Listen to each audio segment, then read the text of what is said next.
এবং তোর ভিতরে যে খানা আছে, যে খানাগুলো তোর পেটে এখনো আছে, পায়খানার আকারে বের হয়নি, ওটা তোর হারাম। তোর যে শরীরে পানির যে রসটুকু আছে সেটা হারাম। তোর যে রক্ত তৈরি হয়ে যে চলাচল করছে, সমস্ত হারামের খাদ্যে রক্ত তৈরি হয়েছে। তোর মাংস পেশিগুলো হারাম, সব কিছু হারাম। হারামে ডুবি আছি, তুই কি জানিস না? ইন্নাল্লাহ তাইয়্যিবুন লা ইয়াকবালু ইল্লা তাইয়্যিবা। আল্লাহ পাক, আল্লাহ পবিত্র, আল্লাহ পাক পবিত্র করে না পাক জিনিসকে, না পাক মুখের আল্লাহ কোন দোয়া কবুল করবে না। তোর সারাটা শরীর হারামে ডুবে আছে। ফান্না ইউস্তাজাবু লাকা, ওরে কোথা থেকে আমি আল্লাহ তোর দোয়া কবুল করব রে? মুসাফির যদি দোয়া করে, মরু প্রান্তে পড়ে গিয়ে দোয়া করে, মাজলুম যদি দোয়া করে, মা বাবা যদি দোয়া করে, আল্লাহর আরশটা হিলে যায়, আল্লাহ কবুল করলেন। কিন্তু যদি তোর ভিতরে বিন্দু বিসর্গ হারাম থাকে, ওরে ওই হারাম মুখের দোয়া আল্লাহ কোনোদিন কবুল করবেন না। নিজের পরীক্ষা নেন। যা চাকরি হারা হলো, খুব আফসোস আমাদের। তুমি চাকরিটা কিসের, তুমি কেন তুমি হারালে? রাগ করিয়েন না। কত টাকা দিয়েছিলে? ওরে 10 লাখ 15 লাখ টাকাতে তুমি যদি ব্যবসা করতে, তুমি কি জানো না?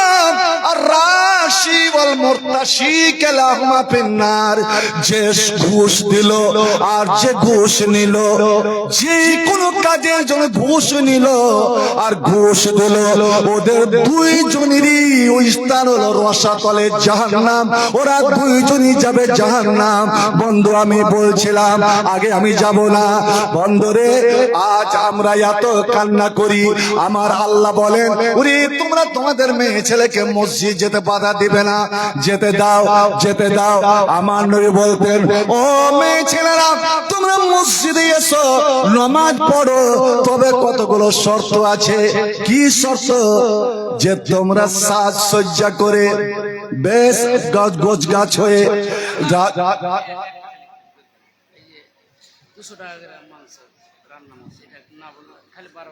এটা যদি এখন বলেন তো ওরা অপেক্ষা করবে যে আরো সস্তা হবে, একটু পরে করিয়ে। হ্যাঁ, তো শুনে নিলেন নাকি? রান্না মাংস 200 টাকা মাত্র। কেউ বেকার করে যাবেন না। দেখেন অনেক সময় ধার দিয়ে সাদকা করা হয়, ধার দিয়ে সাদকা করা হয়। আপনার পড়োশি প্রতিবেশী বেচারা মনহারে মারা যাচ্ছে, ছেলে পেয়ে নিয়ে এবার আপনার কাছে এলো, কান্না করছে, ভাই 1 কিলো চাল দেন তো ধার, বাদ 100 টাকা দাও, 200 টাকা দাও, পরিশোধ। আর বেচারা পরিশোধ করেও দিবে। ওই যে আপনি ওকে ধারটা দিলেন, আপনার সাদকা হয়ে গেল। এই যে মাংসটা ঈদগাহের জন্য তো, মসজিদের জন্যই তো করেছিলেন, মাংস বেশি হয়ে গেছে। এই মাংসটা বেকার না করে আপনি 200 টাকা দেবেন। আপনি 1 কিলো মাংস নিয়ে গেলেন, রান্না করা মাংস, এবং এই টাকাটা আপনার দানের মধ্যেই গণনা হয়ে যাবে। আশা করি মাংসটাকে বেকারে দেবেন না। হ্যাঁ, তোমরা অত সাজগুজ করে আসবে না। আরে সাজ দেখাবে, পোশাক দেখাবে, মেকআপ দেখাবে, রং আলতা পিতা, ঠোঁটে যদি আরো কিছু লাগাও, এটা একমাত্র তোমার পুরুষের জন্য, একমাত্র তোমার পুরুষের জন্য। আজ বলেন তো জালসা আসবে এত সেজে গুজে কেন? কাকে দেখাবার জন্য? এটা তো একটা মসজিদ। তো তোমরা ওই পোশাক পরে আসবে না। হ্যাঁ, আর একটা জিনিস, ও মেয়ে ছেলেরা, তোমরা যখন মসজিদে বা ঈদগাহে আসবে, তখন কোন সেন্টের তেল, কোন খুশবু, আতর এইগুলো মেখে আসবে না। এর অর্থ হলো, তুমি যদি বাড়িতে থাকো, তুমি যদি বিবাহিতা হও, তোমার যদি স্বামী থাকে, তোমার পুরুষের আনন্দের জন্য তুমি সারা শরীরে আতর স্প্রে করো না, কেউ বাধা দিবে না। অনেক দেখবেন মুলবিরা সরাসরি বলে দেয় যে মেয়ে ছেলেরা আতর মেখে হাঁটে, তারা এরকম এরকম এরকম। শুনেন, আপনাকে দেখতে হবে। ওই আমার বিশামপুরে এক মোড়ল করেছিল কি, শালা গাইলিয়া চলে গেছে মাকিয়া, মানে এটা দেখে সালা গায়ে কিন্তু হামলাই নাই, রাত 12টাতে বের হয়েছে, ফজর হয়ে গেছে, তোর পোতাকে কই তোর চোখে কম সুজে, হবে গায়ে হামলাই না কেন, কই দাদা দেখতো, হ্যাঁ কই আমার তো চোখে সুজে না, তুই দেখ না রে, ছ্যাপড়া দেখছে তো আসলে বল নিয়ে চলে গেছে। ভাই ফতোয়া দেওয়ার সময় আপনাকে দেখতে হবে, নবী আমার বলছেন, এ সম্বলপুরের এ মুমিন মুসলমানেরা, জুমার দিন তুমি আগে ভাগে গোসল করো, পরিষ্কার পরিচ্ছন্ন হও, তুমি সুন্দর করে উযু করো, সুন্দর জামা কাপড় পরো, আর তোমার বাড়িতে যে ভালো দামি আতর আছে ওই আতরটা তুমি একটু মেখে নাও, এবং তোমার কাছে যদি না থাকে তোমার বিবিটার কাছ থেকে তুমি একটু চেয়ে নাও, তোমার বিবির কাছ থেকে চেয়ে নাও। এর অর্থটা কি হলো? তাহলে স্ত্রীরা আতর মাখতে পারে একমাত্র পুরুষের জন্য, পুরুষকে লোভনীয় করার জন্য, আকর্ষিত করার জন্য, পর পুরুষকে নয়। তো এটা মেখে তোমরা মসজিদে আসবে না। আর একটা জিনিস, আসবে তোমরা পর্দার সহিত, পোতালা পেঁয়াজ সাদা সিভিল পোশাকে। আর যেই মুহূর্তে নামাজ পড়া হয়ে যাবে, আমি সালাম ফিরে দিব, তখন তোমরা বেরিয়ে যাবে, চুপে চুপে বেরিয়ে যাবে, রাস্তার এক ধার দিয়ে, তোমরা রাস্তার মধ্যখান দিয়ে হাঁটবে না। আমার মা বোনেরা তোমাদের বলছি, রাস্তার পার্শ্ব দিয়ে তুমি যাও। আম্মা জান আয়েশা বলেন, আমরা দেখতাম নবীর জমানায়, যে নবীর জমানায় মেয়ে ছেলেরা ফজরের নামাজ পড়তে যেতেন, আমরা মেয়েরা মসজিদে নববীতে যেতাম, আমরা বসে থাকতাম জামাতের অপেক্ষায়, কিন্তু আমরা এমন পর্দা করে যেতাম যে কোনো মেয়ে ছেলেকে আমরা চিনতে পারতাম না, যেটা কার মা, কার স্ত্রী, কার বোন, কার মেয়ে। আমরা মুখের কাছে মুখ নিয়ে গিয়ে জিজ্ঞেস করতাম, তুমি কে, মান আনতে, তুমি কে। ও যখন নিজের পরিচয় দিত তখন জানতাম। এবার যখন তোর ফিরে যেত, ওরে তোরা শোন, অনেক অনেক মেয়ে ছেলের চাদর রাস্তার ধারে যে টাটি বা কাঁটা দেওয়া থাকতো, ওই কাঁটাতে এটকে যেত, মেয়ে ছেলের এত জড়সড় হয়ে রাস্তার এক পার্শ্ব দিয়ে। বন্ধু আমার, আমাদের এসমেরা যে জালসার মতন নয় যে রাস্তার মধ্য দিয়ে মেয়ে ছেলেরা, আল্লাহ রে আল্লাহ, এই জালসা নামে কলঙ্ক, জালসাতে বাজারে লাগালাম, আর ওই বাজারে চলে হেন্ডোলা, ওই বাজারে চলে হেন্ডোলা, ওই বাজারে চলে জাম্পার। বন্ধু আমার চিন্তা করো তো দেখি, সার কাছে আছে হিন্ডোলা, সার কাছে আছে জাম্পার।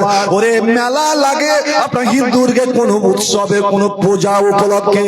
এবার আমার দিনই জালসাতে যদি মেলা লাগে, আর ধর্মীয় জালসাতে যদি আপনার ওই সব হেন্ডোলা আর জাম্পার আসে, আপনি বলুন তো দেখি, ওই মেলাতে আর এই ধর্মীয় সমাজের তফাৎটা কি হলো? তফাৎ এটুকুই, আমার মতে, আমাকে ক্ষমা করবেন, যে ওদের মেলাতে থাকে মূর্তি, ওদের মেলাতে থাকে মূর্তি, আর আমাদের ধর্মীয় জালসাতে শুধু মূর্তিটা নাই, বাকি সব কিছু আছে। ও মেয়ে ছেলেরা, তোমরা রাস্তার পার্শ্ব দিয়ে যাও এবং বাড়িতে ঢুকে যাও।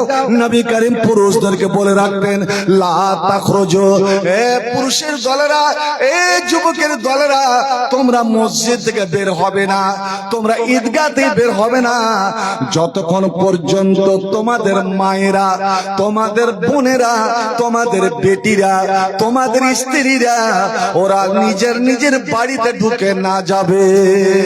ইসলাম কত সুন্দর পদ্ধতি দিয়েছেন ভাই আমার। মেয়ে ছেলেকে আসতে দাও, খবরদার বাধা দিও না। জিজ্ঞেস করি, এত বড় মাদ্রাসা আছে আপনাদের, হযরতে উসমান রাদিয়াল্লাহু তাআলা আনহু, নবীর খলিফা, নবীর দুইটা মেয়ের স্বামী, যাকে বলা হয় জিন্নুরাইন, এই হযরত উসমানের এক ছেলের নাম ছিল হেলাল। হেলালের বউটা ছিল খুবই সুন্দরী, খুবই সুন্দরী। এই হেলাল কিন্তু আর সাহাবিয়ে রাসূলের ছেলে। হেলাল নিজের বউকে মসজিদ যেতে দিত না, নবীর মসজিদ, যেই মসজিদে এক রিকাত নামাজ মানে 1000 রিকাতের সমান। এবার সুবহানাল্লাহ বলা যাবে না? এক ওয়াক্তের নামাজ মদিনার মসজিদে 1000 ওয়াক্তের। আর যদি আপনি রিয়াজুল জান্নাতে নামাজ পড়ার সুযোগ পেলেন, মাত্র 2 রিকাত নামাজের আপনাকে অবসর দিবে, তাহলে তো আপনার নসিব চমকেই গেল। সেই মসজিদে হেলাল নিজের স্ত্রীকে যেতে দিত না। হযরত ওসমান শুনতে পেলেন যে আমার ছেলে আমার বৌমাকে যেতে দিচ্ছে না, ছেলেরাকে জমা করলেন, এই হাদিসটাই শোনাচ্ছেন।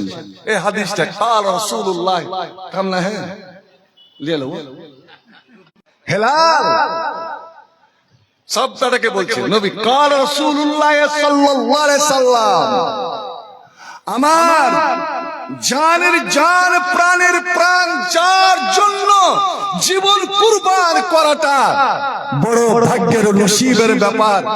নবী বলেছেন যে পুরুষেরা, পুরুষের দলেরা, তোমরা তোমাদের নারীদের মেয়েদেরকে আল্লাহর মসজিদ থেকে বাধা দিও না, কারণ ইসলাম সবার জন্য। আমার নবী পুরুষের জন্য, মেয়েদের জন্য, লিন্নাসে কাফা, আল্লাহর কোরআন সবারই জন্য, নরের জন্য, নারীর জন্য।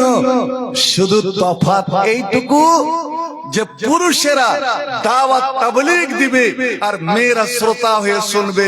একটা মেয়ে ছেলে মেম্বারে চড়তে পারে না। এই যে আগে আগে মেয়ে ছেলেরা ঈদের নামাজ মসজিদে পড়তো, ভাই আমার, ঈদের সালাতের জন্য শর্ত হলো খুতবা। খুতবা মেয়ে ছেলে খুতবা দিতে পারে না, কারণ ওয়ামা আরসালনা মিন ক্বাবলিকা ইল্লা রিজালা, আল্লাহ কোরআনে বলছে আমি কোন নারীকে নবী করিনি। মেয়েরা আপনার রিসালাতের দাওয়াত দিতে পারে না, মেয়েরা মুয়াজ্জিন আযান দিতে পারে না, মেয়ে ছেলেরা সবারই যৌথভাবে ইমামতি করতে পারে না। এই জন্য মসজিদে তাদের নামাজ নাই। যদি ব্যবস্থা না থাকে, যদি ঈদগাহে ব্যবস্থা না থাকে, তাহলে মসজিদে যে এতদিন নামাজ পড়ে এসেছেন এটা ভুল, মসজিদে ওদের নামাজ নাই। এবার বলছেন হযরত উসমান নবীর নাম নিয়ে, নবী বলেছেন, রাসূলুল্লাহ সাল্লাল্লাহু আলাইহি ওয়াসাল্লাম বলেছেন, ইশারাতে বলতে চান বেটারে তুমি যদি বৌমাকে বাধা দিয়ে থাকো, আজ থেকে বাধা দিবে না, আমার বৌমাকে মসজিদ যেতে দিবে। হেলাল উঠে দাঁড়িয়ে বলছে, ইয়া আবাতে, আব্বাজান, আম্মা আনা, আপনার হাদিস আমি মানলাম, নবীর হাদিস আমি মানলাম, নবীর আমি সম্মান করি, নবীর আমি ইতাআত করি, সব কিছু করি আব্বা, নবীর একটা হাদিসের জন্য আমি জীবন দিতে প্রস্তুত। কিন্তু যতটুকু আপনার বৌমার ব্যাপার, আমার স্ত্রীর ব্যাপার, আমার স্ত্রীকে আমি, আমার এটা ব্যক্তিগত মত, আমার স্ত্রীকে আমি মসজিদ যেতে দিব না। সুবহানাল্লাহ।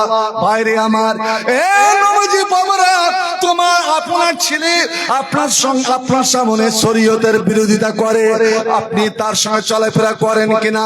হযরত ওসমান আবার বলছেন, আমি বলছি নবী বলেছেন তোমরা মেয়ে ছেলেদেরকে যেতে দাও, আর তুমি বেটা আমার, তোমার এত বড় সাহস যে তুমি বলছো যে আমি আমার বউ, আমি আমার স্ত্রীকে মসজিদ যেতে দিব না।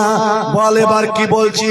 হে আব্বা, আমার ওটাই মত, আমি আমার স্ত্রীকে মসজিদ যেতে দিব না, অন্য ছেলেদের আমি নজরে পড়তে দিব না, কোন ছেলে যেন আমার স্ত্রীর দিকে যেন লোভনীয় দৃষ্টিতে না তাকায়। আল্লাহু আকবার। হযরতে উসমান এত নরম দিলের মানুষ ছিলেন যে বন্ধুরে, যার সম্বন্ধে পাওয়া যায় যখন তিনি কোন কবরকে দেখে নিতেন, আল্লাহ এমন ডুকরে ডুকরে তিনি কাঁদতেন যে হাত্তা ইয়াবুল্লাহ লাহিয়াতাহু, ওর দাড়ি টপকে টপকে, দাড়ি ছিল লম্বা লম্বা লাভি পর্যন্ত, দাড়ি টপকে টপকে যে অশ্রু জল গড়াতো। সে আল্লাহর কসমকে, আল্লাহর কসমকে আমি বললাম, আমি আল্লাহর কসমকে বলছি, আমি যতদিন বাঁচবো তোর মতন আমি নালায়েক বেটার সঙ্গে আমি আর জীবনে কথা বলবো না। শপথ করে নিলেন নবীর হাদিসের বিরোধিতা করার কারণে। আজ যদি কেউ ব্যঙ্গ করে, পায়ে পা মিলা নিয়ে ব্যঙ্গ, জোরে আমিন বলা নিয়ে ব্যঙ্গ, চিন্তা করেছেন যে নবী কোনদিন তো জোরে আমিন বলেনি? তারা বলছে নবী জোরে আমিন বলেনি ভাই, কিন্তু নবী কি বলেছেন? ইজা ক্বালাল ইমাম ওয়ালা দাল্লিন, ইমাম যখন ওয়ালা দাল্লিন বলবে ফাকুলু আমিন, তোমরা আমিন বলো। সাহাবায়ে কেরামেরা বলছেন আমরা এত জোরে আমিন বলতাম যে মসজিদ গম গম গম গম করে বেজে উঠতো। সুবহানাল্লাহ। নবীর এতগুলো হাদিস ভাই, ওরা যাকে পীরানে পীর দস্তে গীর বলে, অর্থাৎ গাউসে আজম আব্দুল কাদের জিলানী, যার এতটা শক্তি যে আল্লাহ আরশ থেকে পড়ে গেলেন, নাউজুবিল্লাহ, এই আসমানে পড়লো, ওই আসমান থেকে ওই আসমান, ওই আসমান থেকে ওই আসমান, আল্লাহ পড়তে আছে। এই গাউসে আজম হাত বাড়িয়ে ধরে নিয়েছিল। ওই আব্দুল কাদের জিলানী তার কিতাবে লিখছে, এরে আলে হাদিসেরা, তোরা শুভ সংবাদ নিয়ে এলে, তোরা শুভ সংবাদ নিয়ে এলে। বেদাতি হওয়ার জন্য একটা পরিচয়, কারা বেদাতি, কারা পথভ্রষ্ট, কারা জাহান্নামী, তোরা একটা পরিচয় নিয়ে নে, যে যারা আমিন জোরে বলবে, এই আমিন বললে ওয়ালারাকে ওরা গালি দিবে, আমিন বললে ওয়ালারাকে গালি দিবে। সুবহানাল্লাহ। কারণ আমিনটাই এত বড় দোয়া। নবী আমার বললেন, এরে সম্বলপুরের যুবক যুবকেরা, হে আমার ভাইরা, বন্ধুরা, বাবাজিরা, তোমরা জোরে আমিন বলো। কারণ তোমরা এই সম্বলপুরের মাটিতে আমিন বলেছো, আর তোমরা যতজন আমিন বলেছো ততজন আল্লাহর ফেরেশতা, নূরের ফেরেশতা, তোমাদের সুরে সুর মিলিয়ে, তোমাদের কণ্ঠে কণ্ঠ মিলিয়ে ওরাও জোরে আমিন বলেছে। এবার নবী কি বলছেন শুনুন, তোমরা বললে আমিন, আল্লাহ কবুল করো। আল্লাহর ফেরেশতারা বললেন আমিন, আল্লাহ তুই কবুল করো। এবার আমার আল্লাহ কি করেন, নবীর সম্বন্ধে কি বলছেন শুনুন, ফাইন্নাহু মান ওয়াফাকা তামিনাহু তামিনাল মালায়েকা। ওরে তোমার আমিন, তোমার আমিন, আল্লাহর ফেরেশতার আমিন যদি একই সঙ্গে বেরিয়ে যায়, যদি সুরটা মিলে যায়, কণ্ঠটা যদি মিলে যায়, এই মিলে যাওয়ার কারণে তোমার আগেকার সমস্ত গুনাহগুলো মাফ হয়ে গেল। একবার জোরে বলুন আলহামদুলিল্লাহ। রহিম বলে আসিয়াছি মাওলারি দরবার, আল্লাহ তাড়ায় না মোরে, তোমারই দরজার গোলাম, তোমারই দুয়ারে। আসিবারই কথা ছিল নিয়ে নেকির বোঝা,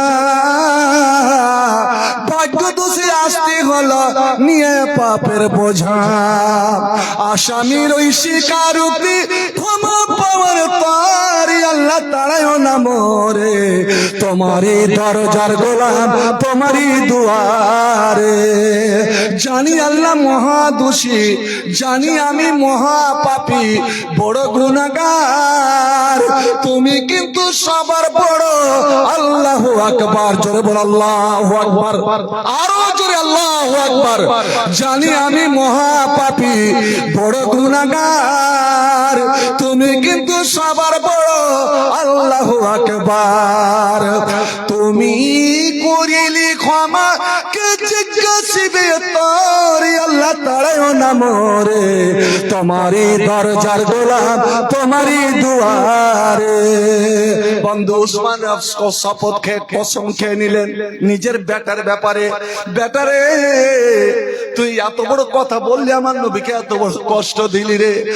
তুই দুশমনের রাসূল, আর রাসূলের দুশমনের সঙ্গে আমি কোনোদিন কথা বলতে পারি না। বন্ধু হাজরাতে হেলাল মনে করেছে এটা কথার কথা, আব্বা বোধহয় একদিন নরম হয়ে যাবে।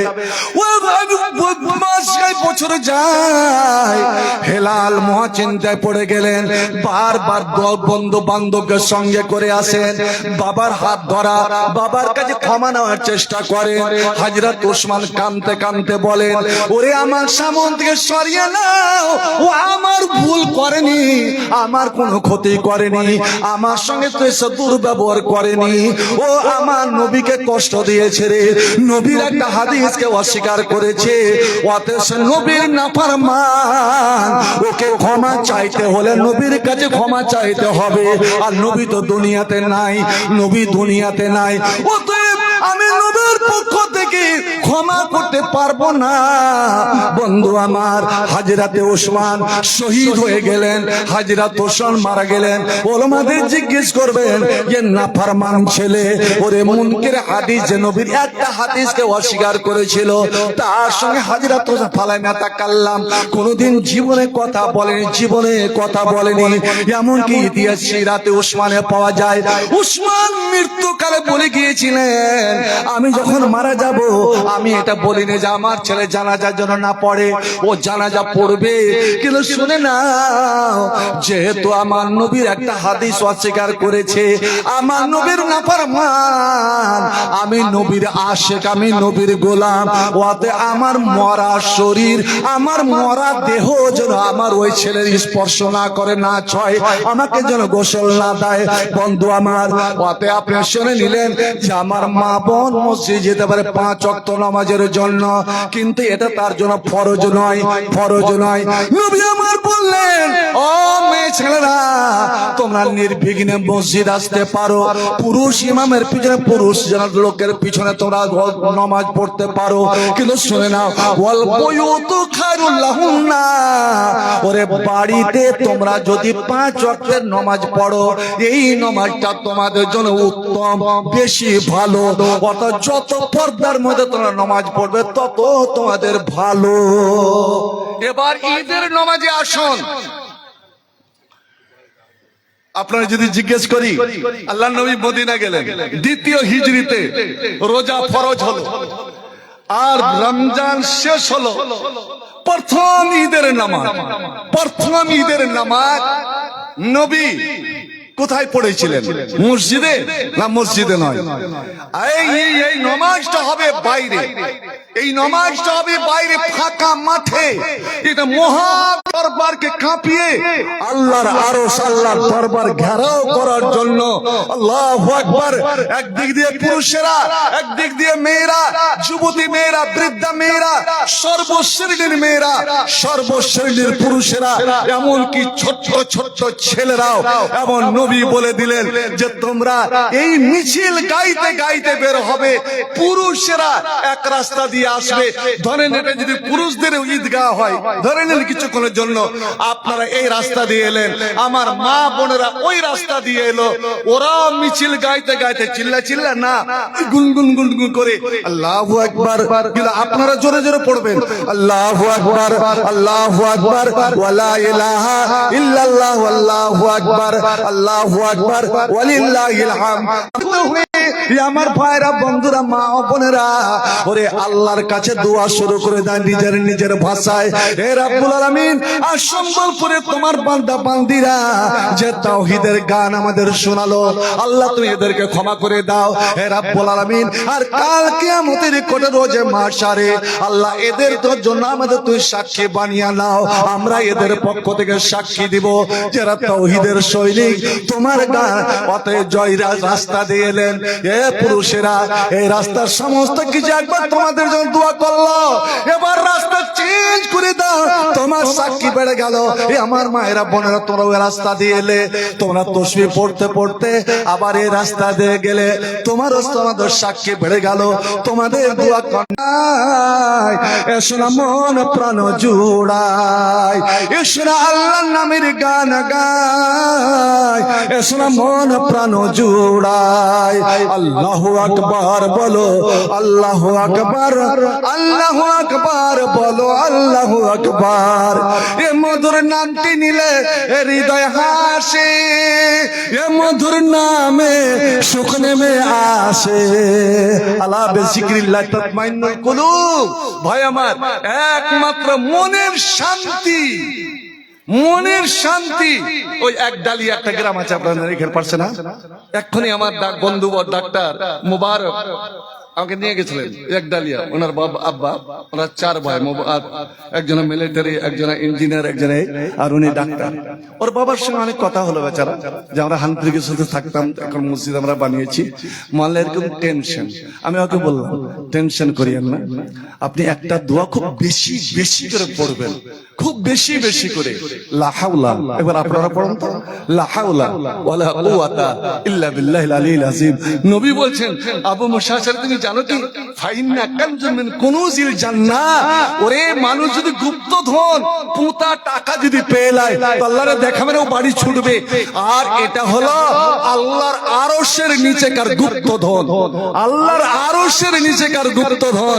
একবার আপনারা সবাই পড়ুন তো, লা হাওলা ওয়ালা কুওয়াতা ইল্লা বিল্লাহ।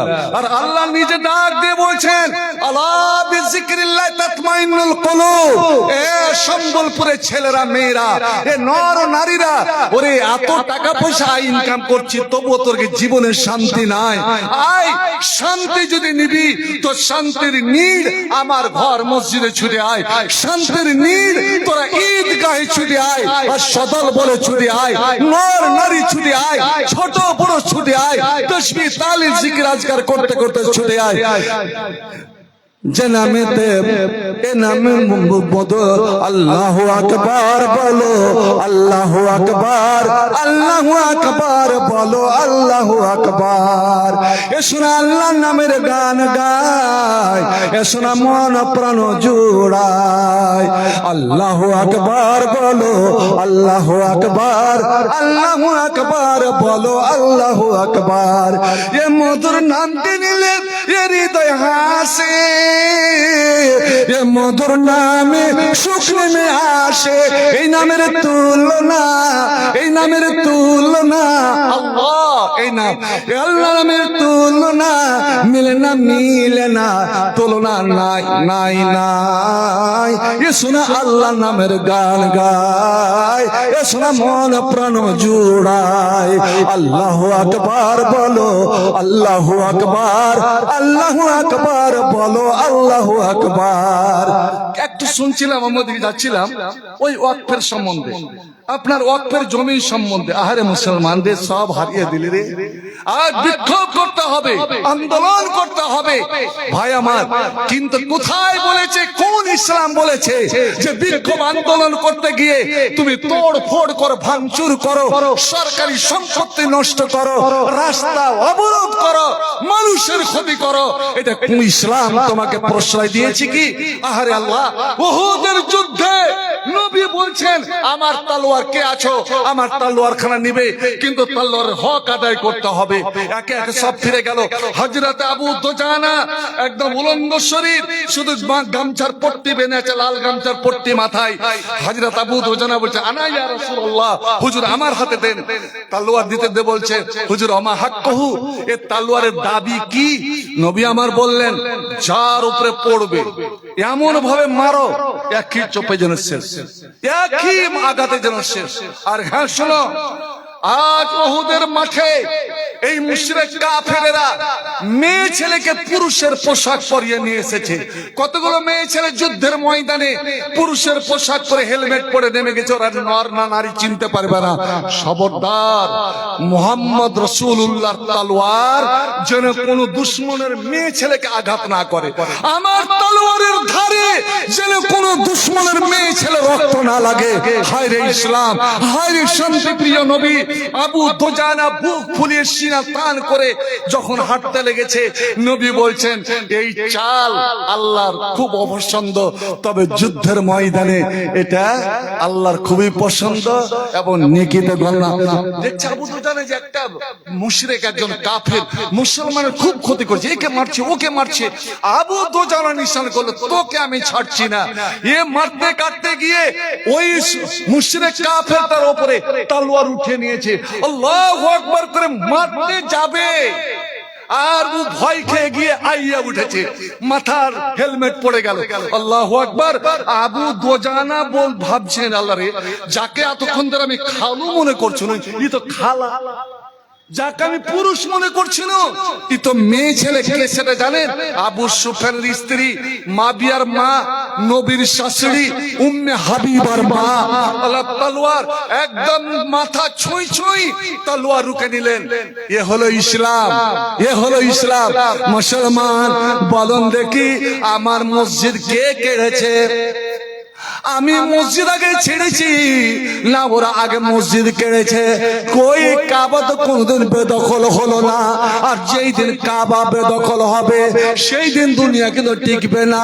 আমার নবী বুখারী শরীফের হাদিস। ওরে আমি দেখছি এই কাবার উপরে কতগুলো মানুষ চড়ে গিয়েছে। মিনাল হাফজাতে জুসওয়াইকাতাইন, ছোট ছোট পেনলিওয়ালা। আর ওরা কাবার ইট খসাচ্ছে। যখন প্রথম সবল মারবে ওই সময় আল্লাহ ইসরাফিলকে বলবেন, ইসরাফিল আমার কাবার আর সম্মান রইল না, আমি দুনিয়াকে আর রাখবো না, উড়াদে উড়িয়ে দে দুনিয়া। বন্ধুরে আমার বলুন তো দেখি, বাবরি মসজিদ কতদিন ধরে ওয়ানাবাদ? আপনার আদিনার মসজিদ কতদিন ধরে ওয়ানাবাদ? আপনার কোরের মসজিদ গুলো কতদিন ধরে ওয়ানাবাদ? মুসলমান রে, জুমে রমজান মাসে বলেন তো আপনাদের সম্বলপুরের মসজিদ গুলোতে নামাজি বেড়েছিল কিনা? সত্য করে বলবেন। জায়গা পাওয়া যাচ্ছিল না। আমার বাপজি যা ওই যা আমার জামাই কই বাজি রে, জুমার রমজান মাসে আমি জুতা লিয়ে যাই না, কেন শ্বশুরতে বারবার জুতা দিবে না, মানুষ জুতার জানাজা বাড়িয়ে দিবে। বলুন রমজানের পরে ওই লোকটি যাচ্ছে তো জুমার? সত্য করে বলবেন, মসজিদে যাচ্ছে তো? মসজিদ আবাদ হচ্ছে তো? ভাই আমার মনকে জিজ্ঞেস করবেন, মসজিদ কে লিয়ে সর কাটানা नहीं, मस्जिद के लिए सर कटाना नहीं, मस्जिद के लिए सर झुकाना है। ওরে মইটা বলেনি, আল্লাহ বলেনি যে আমার মসজিদের জন্য তোরা মাথা কাটিয়ে দে, গলা কাটিয়ে দে। আমার আল্লাহ বলছেন, ওরে তোরা যদি কামিয়াবি নিবি, তোরা যদি জীবনের সফলতা নিতে চাস, আয় রে আয় আমার মসজিদ তোরা মাথা ঝুঁকিয়ে দে। ওয়াস্তাইনু বিসসাবরি ওয়াসসালাহ, আমার সাহায্য ছাড়া কিছুই হবে না রে। আর আমার সাহায্য নিতে গেলে তোকে নামাজের মাধ্যমে, ধৈর্যের মাধ্যমে সাহায্য নিতে হবে। শোন ওরে, তুই নামাজি বনে যা, ধৈর্যশীল বনে যা।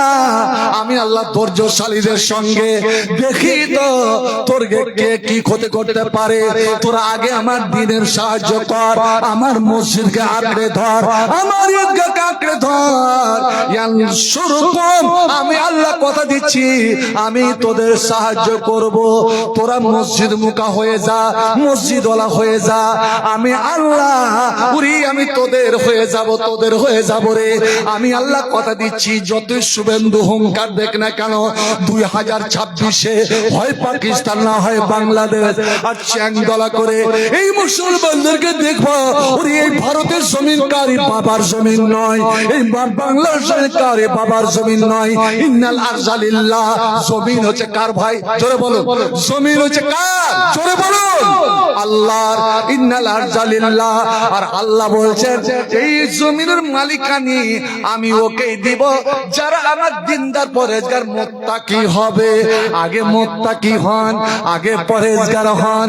রোজা এসেছিল মুত্তাকি বানাবার জন্য, নিজের খবর নিয়েছেন কি যে আমি মুত্তাকি হতে পারলাম কি পারলাম না। আগে মুত্তাকি হয়ে যান, আগে আল্লাহওয়ালা হয়ে যান, আগে খোদাবীর হয়ে যান। দেখি তো কি আপনার চোখ রাঙানি দিতে পারছে আল্লাহর এটা ওয়াদা।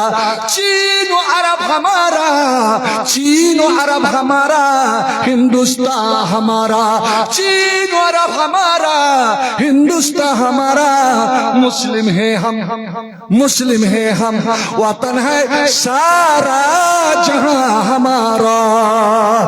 আমার জন্য এই বাংলার মাটি শুধু নয়, ওরে ভারত আমার, চীন আমার, আমেরিকা আমার, সারা পৃথিবীর মাটি আমার। আমি মুসলিম, আমার জন্য সারা পৃথিবী। নবী আমার বলেছেন মুসলমান রে, আমার জন্য, আমার উম্মতের জন্য আল্লাহ সারা পৃথিবীর মাটিকে মসজিদ করে দিয়েছেন।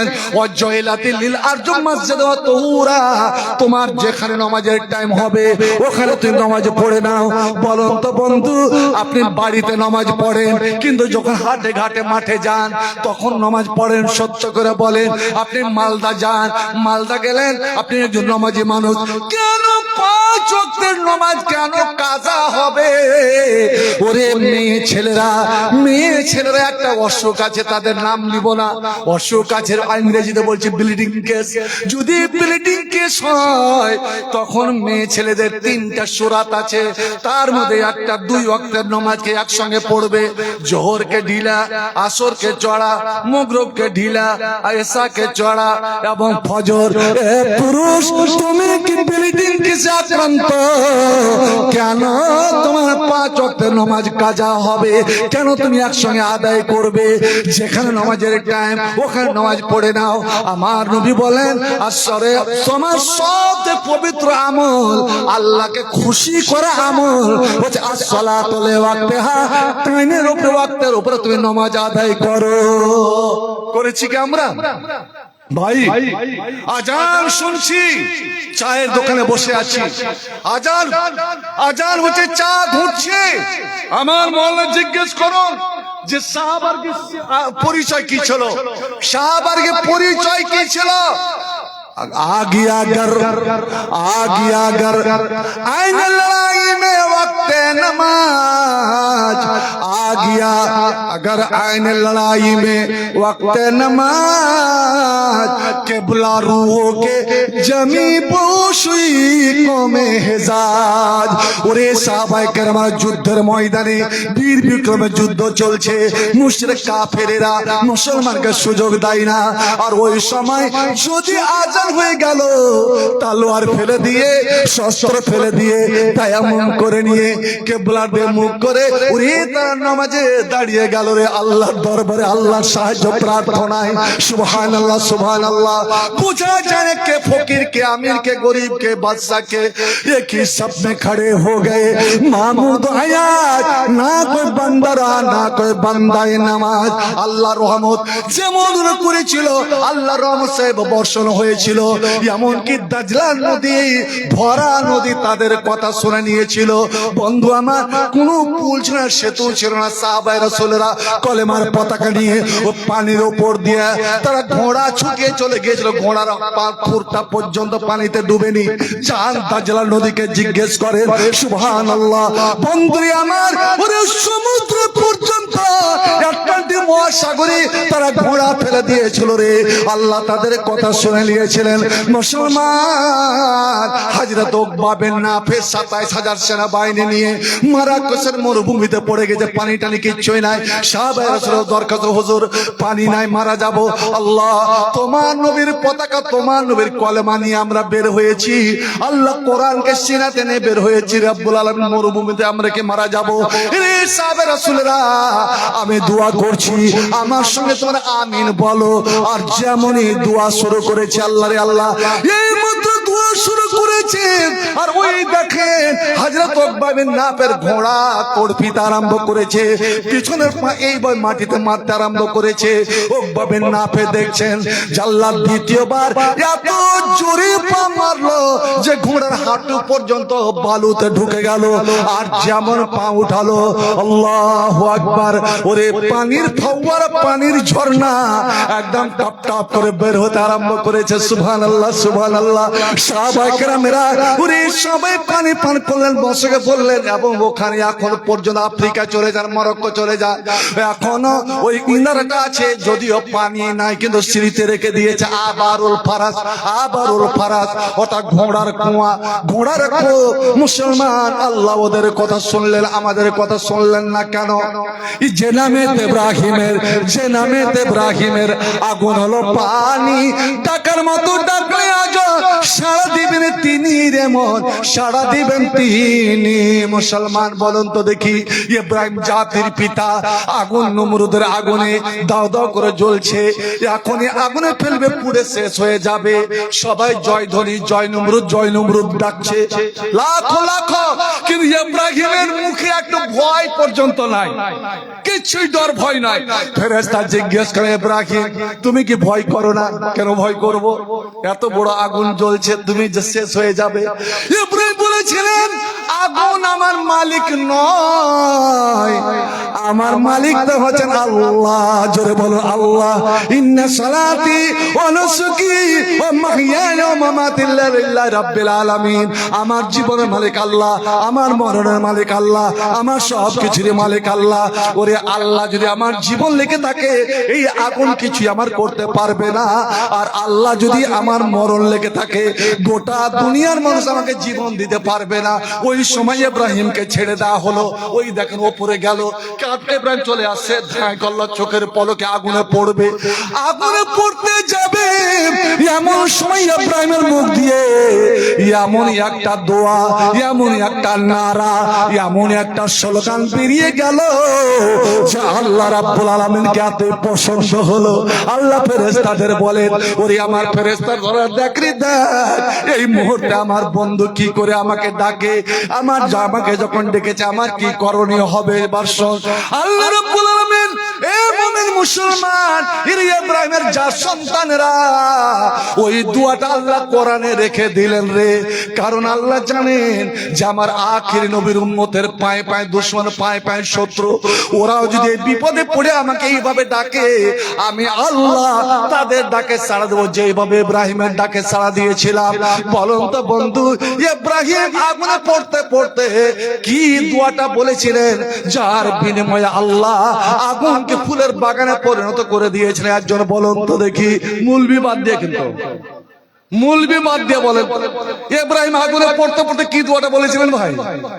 হায় রে আল্লাহ, আগে আগে পাবলিকরা বলতো ইয়া নারু কুনি বারদা, এটা দোয়া নয়, এটা তো কোরআনের আয়াত। এক হানফি বলছে এরকম মানলা, এরকম টুপি মাথায় দিয়ে আছে, কইছে আমরা মাটি যখন দিই, হানফির জ্ঞানী করে মাটি দেওয়ার একটা দোয়া আছে। কি দোয়া জানেন? কয়েন থাকতে কেউ প্রথম খাবলে মিনহা খালাকনাকুম, এই মাটি থেকে তোকে পয়দা করেছি। আচ্ছা, খাবলে মাটি থেকে আল্লাহ আমাকে তোমাকে পয়দা করেছে। মিনহা খালাকনাকুম, এই মাটি থেকে তোকে পয়দা করেছি।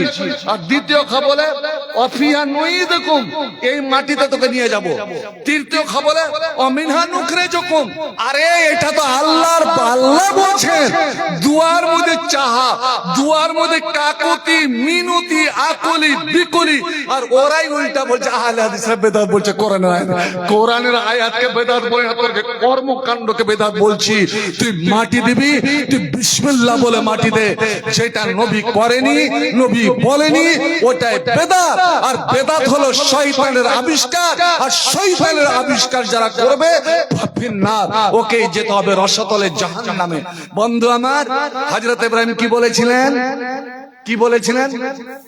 একটাই ছোট্ট একটা কথা, আমার সঙ্গে সবারই মুখস্থ হয়ে যাবে। হাসবি আল্লাহ, বুখারী কিতাব তাফসীর। ইব্রাহিম, আল্লাহ আমার নবী বলছেন, ক্বালা ইব্রাহিম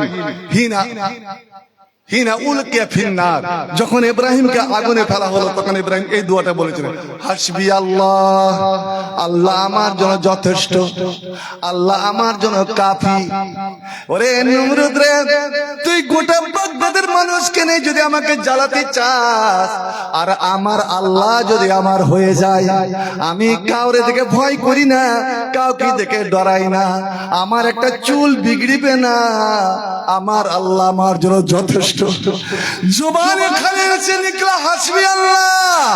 ইব্রাহিমের মুখ দিয়ে এই মুহূর্তে বের হয়েছে হাসবি আল্লাহ, আর আমার আল্লাহ তখনই বলছে বলছেন আগুনকে, ইয়া নারু কুনি বারদা, আগুন রে তুই আমার মাখলুক, ইব্রাহিম আমার মাখলুক, ইব্রাহিম আমার বন্ধু, আমার কাছে সাহায্য চেয়েছে, আমি নাকি তার জন্য।